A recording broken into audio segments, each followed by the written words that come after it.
मार्गशीर्ष पौर्णिमेच्या दिवशी मृग नक्षत्रावर सायंकाळी दत्ताचा जन्म झाला. हा दिवस दत्ताचा जन्मोत्सव म्हणून साजरा केला जातो. दत्त जन्म पूर्वीच्या काळी भूतलावर स्थूल व सूक्ष्म रूपात आसुरी शक्ती वाढल्या होत्या. देवगणांनी त्या आसुरी शक्तींना नष्ट करण्यासाठी अनेक प्रयत्न केले, पण अयशस्वी ठरले. तेव्हा ब्रह्मदेवाच्या आदेशानुसार वेगवेगळ्या ठिकाणी वेगवेगळ्या रूपात दत्त देवतांनी अवतार घेतला. तो दिवस दत्त जयंती म्हणून साजरा केला जातो. दत्त जयंती साजरा करण्याची पद्धत. दत्त जयंती साजरी करण्याबाबत शास्त्रोक्त असा विशिष्ट विधी आढळून येत नाही. या उत्सवापूर्वी 7 दिवस गुरुचरित्राचे पारायण करण्याचा प्रघात आहे. याला गुरुचरित्र सप्ताह असे म्हणतात. या दिवशी घरी दत्तगुरूंची पूजा करून आरती करून प्रसाद वाटप करावा. दत्ताचे भजन कीर्तनादी करावे. दत्त जन्मकथा. दत्तात्रेय हा शब्द दत्त व आत्रेय अशा 2 शब्दांनी तयार झाला आहे. दत्त या शब्दाचा अर्थ आपण ब्रह्म, मुक्त आत्मा आहोत अशी निर्गुणांची अनुभूती ज्याला आहे, असा ती अत्रेय म्हणजे अत्री ऋषीचा मुलगा. श्री दत्तात्रेयांच्या जन्माविषयी विविध कथा प्रचलित असल्या तरी या सगळ्या कथांमधून श्री दत्त हे अत्री ऋषी व माता अनुसूया यांचे पुत्र व विष्णूचा अवतार असल्याचा बोध होतो. अत्री ऋषींनी पुत्रप्राप्तीसाठी रुद्रवृक्ष कुलपर्वतावर घोर तपश्चर्या केली. अत्री ऋषीच्या तपाने सारे त्रिभुवन पोळून निघाले.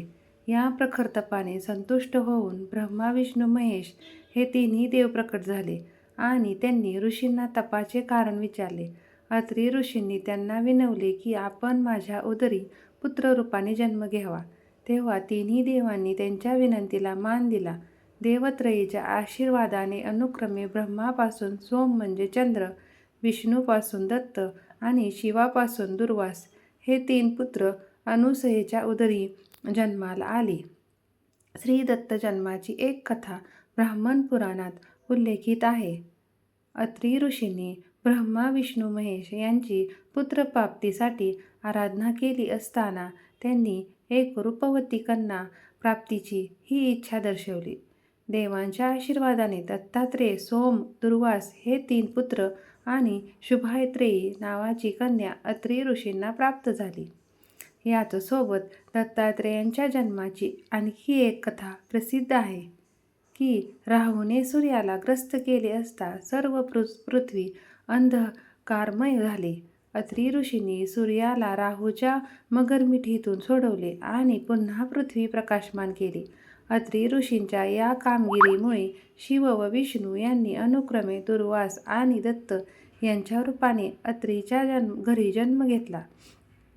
3 प्रमुख पंथ भारतात शैव, वैष्णव आणि शाक्त हे 3 प्रमुख पंथ आहेत. ती सुमारे 1200 वर्षापासून श्री दत्तात्रेयांची उपासना करत आहेत. महानुभाव संप्रदाय, नाथ संप्रदाय, वारकरी संप्रदाय, समर्थ संप्रदाय व दत्त संप्रदाय ही 5 संप्रदाय श्री दत्त प्रमुखाची उपासना करताना दिसतात. श्री दत्त संप्रदायातील साधक अवधूत चिंतन श्री गुरुदेव दत्त असा जयघोष करत असतात. तर अवधूत हे दत्तात्रेयाचे नाव असून या शब्दाचा अर्थ असा की नेहमी आनंदात रमणारा. श्री दत्ताच्या पाठीमागे असलेली गाय म्हणजे पृथ्वी व 4 श्वान म्हणजे 4 वेदांचे प्रतीक आहे. श्री दत्त गुरूंनी 24 गुरु केले होते. दत्त अवतार श्रीपाद श्रीवल्लभ हा दत्ताचा पहिला अवतार. श्री नृसिंह सरस्वती हा दुसरा अवतार, तर स्वामी समर्थ हा तिसरा अवतार असल्याचे समजतं. जैनपंथीय श्री दत्तगुरूंची नेमिनाथ म्हणून पूजा करतात, तर मुसलमान फकीर म्हणून पूजा करतात.